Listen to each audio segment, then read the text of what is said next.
তার মানে কি হলো? যমুনা পুকুরে পার্ক। আজকে আমরা ইংরেজি বানান শিখবো। দেখো তো,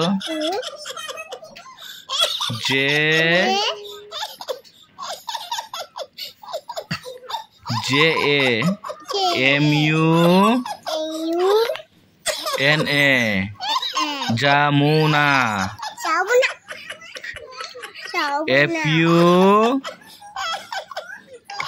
FUTURE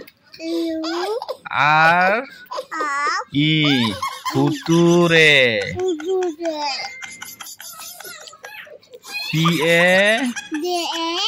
PARK পার্ক। তার মানে কি হলো? যমুনা পুকুরে পার্ক। ঠিক আছে, দেখো বন্ধুরা কি লেখা হয়েছে, যমুনা পুকুরে পার্ক। এ হলো আজকের ইংরেজি বানান শিখা।